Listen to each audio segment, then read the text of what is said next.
Bom dia, tudo bem com você? Como é que estão as coisas aí? Espero que esteja tudo bem, eu sou André Godoy, este aqui é o canal Dinheiro. Hoje é dia 12 de dezembro de 23. Bom, eu resolvi antecipar algumas coisas e hoje nós vamos ter uma primeira, digamos assim, aula sobre economia. Eu digo aula porque assim, a pretensão não é acadêmica, a ideia aqui é só passar ideias importantes para você. Aliás, eu peço licença aqui aos economistas que estiverem me assistindo. Senhores, por favor, me deem um desconto, porque eu não sou economista, eu sou formado em física, eu sou só um intrometido na área, tá? Então, com certeza, eu tratarei de muitos temas com alguma liberalidade, eu não serei tão rigoroso quanto um livro-texto de economia, porque a ideia não é essa, né? Eu nem tenho formação para isso, e a ideia também não é essa. A ideia é conversar sobre ideias que são centrais. Esse é o ponto. Então, senhores, por favor, me perdoem aí por imprecisões ou arredondamentos que eu fizer no meio do caminho. Tá? Bom, nós vamos começar de uma maneira bem não convencional, né? Justamente porque eu não sou um economista, então eu posso me dar esse luxo. Nós vamos começar falando de economia, mas de um jeito muito diferente. Nós vamos começar falando sobre o ser humano.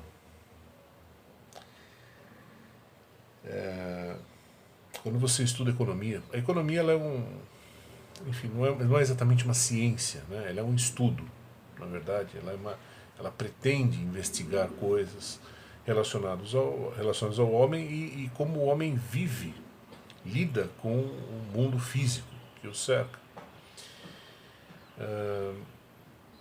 Uma pretensão importante é, logo de cara, a gente tentar encontrar no ser humano algumas características que sejam invariantes. Invariantes no sentido de raça, sexo, religião, idade, enfim.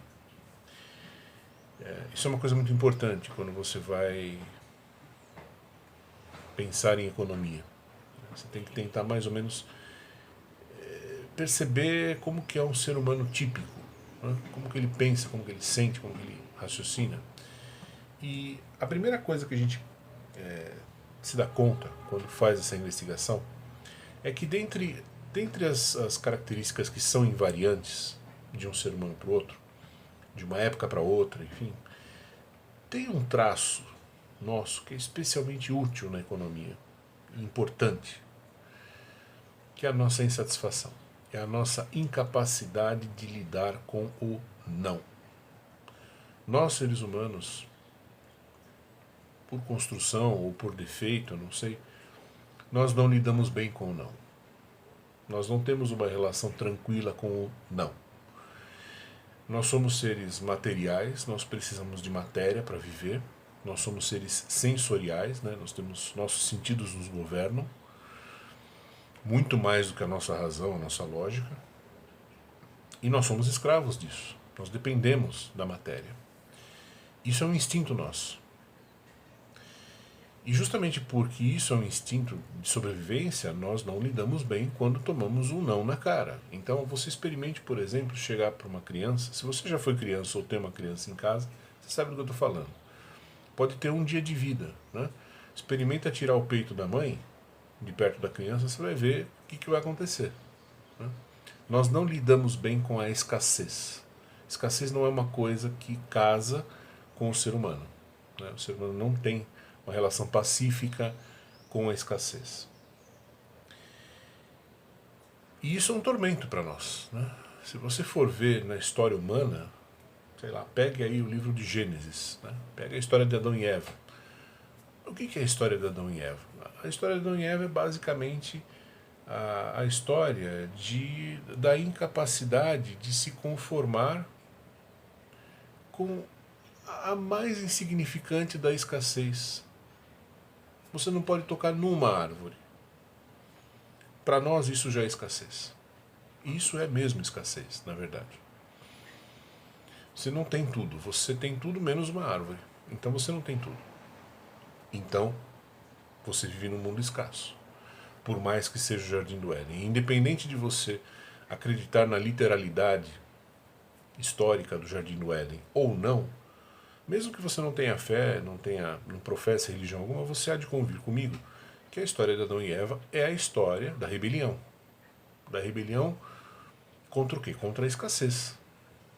De você não se conformar. Como assim eu não posso ter essa árvore? Por que não? Hã? Qual foi o trunfo da serpente no Jardim do Éden? Ela chegou pro casal Adão e Eva falando, não, besteira, vai em frente. Né? Teste os limites. O mundo pode ser seu. Essa história de escassez é besteira, não dá nada. Não. É isso. Aí você fala assim, André, você está muito bíblico, então tá bom, vamos pular, vamos para o mundo pagão. Pega a história de Pandora. O que é a história de Pandora? A história de Pandora, chegaram para ela e falaram assim, olha, você pode tudo, você só não pode abrir esta caixinha, tá bom? Tá bom, o que a fulana fez? Abriu a tal da caixinha e de lá saíram todas as desgraças que estão aí espalhadas pelo mundo. A nossa incapacidade de lidar com limites físicos, com escassez física, é uma coisa muito dói na nossa carne. A gente sente dor quando tem que encarar o fato de que existe escassez. E isso é uma coisa tão angustiante na história humana que existem até cidades mitológicas, países mitológicos que o ser humano inventou como uma rota de fuga, né? Criou um lugar imaginário, lendário, onde não existisse esse peso horroroso da escassez, das limitações, da finitude. Né? Um dos lugares mais interessantes e que penetrou muito no imaginário do homem foi uma cidade chamada Cocanha, uma cidade, claro, imaginária, fictícia. Alguém inventou esse lugar paradisíaco lá na Idade Média, na literatura, e o lugar adquiriu uma força no imaginário do ser humano que é uma coisa absurda. Né? Cocanha, eu vou ler aqui um trecho, uma descrição de Cocanha, a partir da Wikipédia, tá? Coisa mais simples do mundo. Fala assim, Cocanha é um país mitológico, popularizado durante a Idade Média. Nesta terra a fartura era infinita. Não havia trabalho e o alimento era abundante. Lojas ofereciam seus produtos de graça. Casas eram feitas de cevada ou doces. Sexo podia ser obtido livremente. O clima sempre era agradável, o vinho nunca terminava e todos permaneciam jovens para sempre. Ali chovem pérolas e diamantes, mas podem chover também ravioles. Em direção ao porto, denominado Porto dos Ociosos, navegam embarcações carregadas de especiarias, mortadelas, toda sorte de embutidos e presuntos. Rios de vinho grego são atravessados por pontes de fatia de melão. Lagos de molhos soberbos estão coalhados de polpete e fegatelle. Fornadas permanentes de pão de farinha de trigo abastecem os habitantes do lugar. Aves assadas despencam do céu. Que maravilha! Direto sobre a mesa, enquanto as árvores cobrem-se de frutos nos 12 meses do ano. As vacas parem um vitelo ao mês, e os arreios dos cavalos são de ouro, mas as rédeas são de linguiça. O que é isso aqui? É o desespero humano, é a angústia, é o fato de você não se conformar. Como assim não? Como assim eu não tenho tudo? Como assim eu não posso ter tudo? Cocanha foi um lugar, como eu falei, que entrou para o imaginário do ser humano com uma força avassaladora. Inúmeros grandes pintores retrataram o que seria Cocanha. Goya retratou, Bruegel retratou, a lista é infinita. Porque quem não gostaria, né? Quem não gostaria de não ter limites físicos? Quem não gostaria de se livrar da escassez? Porque à medida que o tempo foi passando, que a aventura humana foi acontecendo, nós fomos nos dando conta de que, na verdade, o mundo não é nosso aliado, ele é nosso inimigo. Ele é hostil a nós. Né? O mundo não nos ajuda. Se você fica sentado na sua mesa, não vai chover pato assado. Isso não vai acontecer. O tempo corre contra você, você envelhece. Você tem que trabalhar. E mesmo trabalhando, você nunca vai ter tudo que você quer.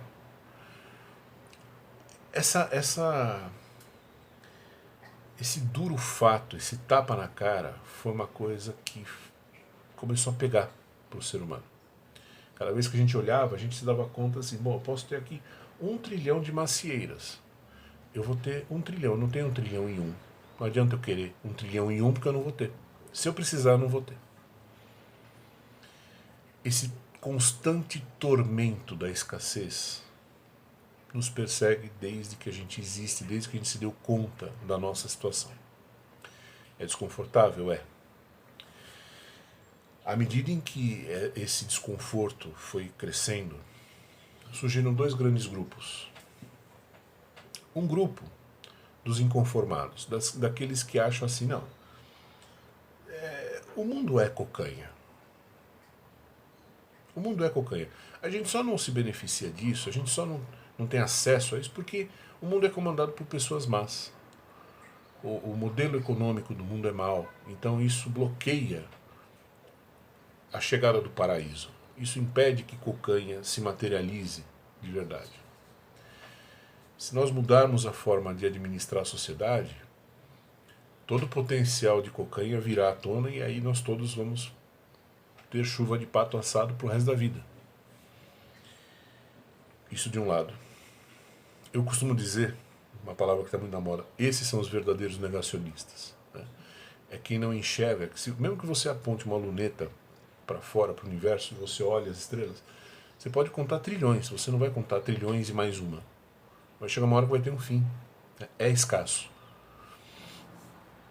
Escassez não significa que tem 1 ou 2 ou 3. Escassez significa o seguinte: não tem tanto quanto você queira.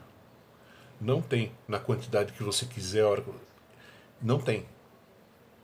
Escassez não tem a ver com ser 1 milhão ou 1 bilhão. Escassez tem a ver com o seguinte: uma hora vai acabar. Pode ser 1 bilhão, pode ser 1 trilhão, mas uma hora vai acabar, vai ter fim. Tudo que uma hora tem fim é escasso.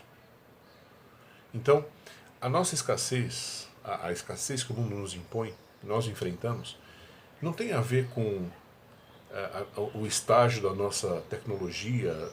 Repara, não há o que a gente possa fazer para mudar essa situação, porque tudo que você produzir vai ser em quantidades finitas. Uma hora vai ter fim e, portanto, vai ter escassez. Uma hora vai chegar uma hora que não vai ter para todo mundo. Né? Não há como fugir da escassez. A escassez é um dado do mundo. É um dado físico, é quase que um problema de física isso, da matéria. Né? Só que a gente pode dizer que até hoje, passados 10 séculos, quase, a humanidade ainda acredita que o mundo é cocanha. É só uma questão de um ajuste fino ali na troca do poder e pronto, e vai dar tudo certo. De um outro lado, a gente tem um pessoal mais conformado, digamos assim, que fala, olha, ok, eu vejo o mundo, eu vejo o universo, faz sentido dizer que tudo é escasso, porque eu não tenho a quantidade de cada coisa na medida do que eu queira. Uma hora vai acabar, pode ter 1 trilhão, uma hora vai acabar. Então é de fato escasso. Muito bem, sendo escasso, o que a gente pode fazer para conviver com isso? Como é que a gente pode tornar a nossa presença no mundo, a nossa passagem pelo mundo um pouco menos ruim? Né?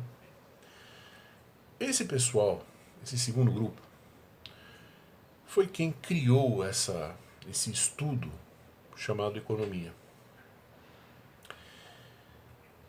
Aristóteles já tinha escrito sobre economia e com uma precisão absurda em relação ao que temos hoje. Claro, o enfoque era diferente um pouco, a linguagem, mas o cara acertou na música, para variar. Né? E o ser humano falou, bom, a gente precisa ver como é que a gente lida com a escassez, porque ela é um dado, não tem, o único jeito de você não ter escassez é se você se matar. Aí você vai embora desse mundo, aí talvez, quem sabe, né? Mas aqui não vai ter jeito. Pode ser o Bill Gates, pode ser quem for. Pode ser a General Motors, você vai ter escassez.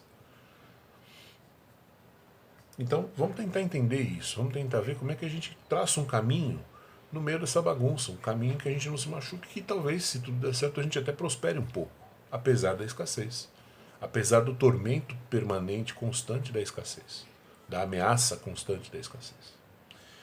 Foi para isso que se criou a tal da economia. Eu tenho um livro aqui que eu amo. É o livro do Samuelson, Paul Samuelson.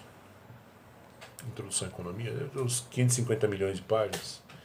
E ele tem a melhor definição de economia que eu já vi na minha vida. Ele fala o seguinte: economia é o estudo de como as pessoas e a sociedade decidem empregar recursos escassos. Guarde esse termo, recursos escassos. Isso é a chave para tudo. Isso é a chave para você entender tudo que virá de economia. A demonstração que o von Mises fez sobre a impossibilidade da economia planificada, tudo que você quiser imaginar de economia virá dessa ideia central e desse termo central: escassez dos recursos. A economia é o estudo de como as pessoas e a sociedade decidem empregar recursos escassos que poderiam ter utilizações alternativas para produzir bens variados e para os distribuir para consumo, agora ou no futuro, entre as várias pessoas e grupos da sociedade. Vou ler mais uma vez. A economia é o estudo de como as pessoas e a sociedade decidem empregar recursos escassos que poderiam ter utilizações alternativas para produzir bens variados e para os distribuir para consumo, agora ou no futuro, entre as várias pessoas e grupos da sociedade.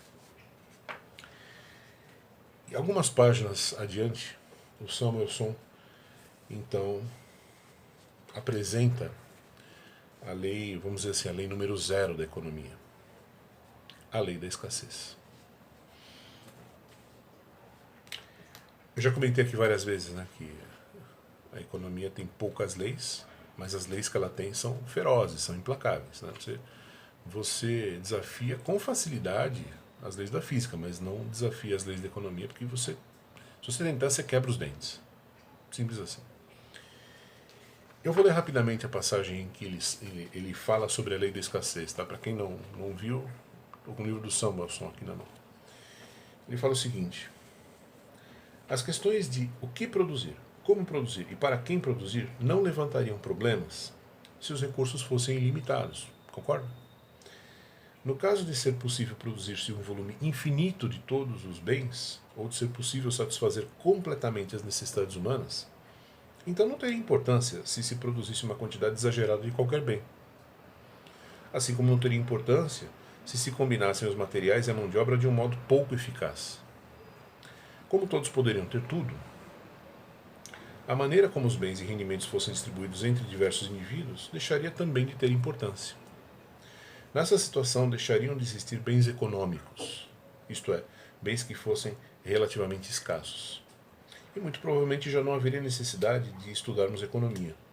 Todas as necessidades seriam bens livres, como acontece com o ar ou com a areia do deserto. Mas na realidade os bens não são todos livres. Neste mundo, as crianças aprendem que ambos não é uma resposta admissível para a pergunta qual deles.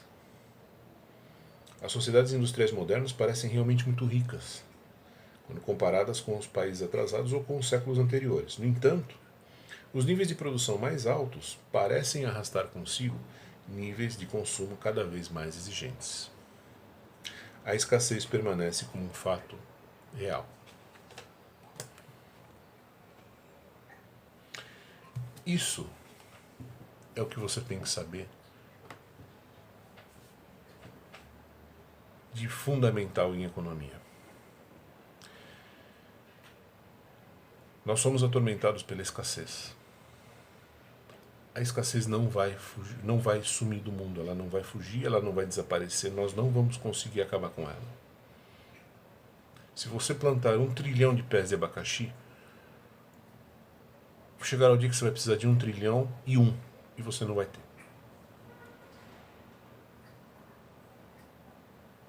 Não há o que se possa fazer contra a escassez. A única coisa que você pode fazer, as duas únicas coisas, você pode ser um negacionista, você pode brincar de avestruz, enfiar a cabeça num buraco embaixo da terra e falar, não, é só uma questão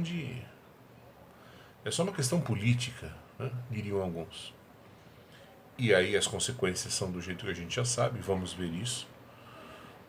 Ou você pode se render aos fatos e falar, olha, ok, os recursos realmente são escassos, nem as estrelas do universo fogem dessa regra, né? Posso ter muitas, mas eu não vou ter tantas quantas eu quiser. Isso não vai acontecer. Não existe cocanha. não vai chover pato assado, e menos ainda se eu ficar sentado dormindo. Aí é que não vai chover pato assado mesmo. Essa noção é o que distingue quem sabe economia de quem não sabe economia. Podemos dizer que o próprio Marx provou não saber economia quando ele cunhou a sua famosa frase, né, que entrou para a história, de cada qual segundo sua capacidade, a cada qual segundo suas necessidades. Quer dizer, ele dizia que no mundo futuro, que ele idealizava, né, as pessoas estariam livres do ônus do trabalho, como conhecemos hoje, e você teria tudo o que você precisasse. Tudo, absolutamente tudo. Seria uma versão repaginada do Jardim do Éden, digamos assim, né? Só uma pessoa que não sabe economia fala uma besteira dessa. Ou então alguém que é muito mal intencionado. Mas o fato é que ele falou de cada qual segundo sua capacidade. Quer dizer, você ofereça à sociedade aquilo que você for capaz de oferecer, né? Seu trabalho. A cada qual segundo as suas necessidades. Ou seja, se você quiser pato assado caindo do céu, por que não? Né? Claro que isso não existe, claro que isso é uma mentira. Mas, repito, 99,99% do mundo acredita que cocanha ainda existe, que o mundo é cocanha.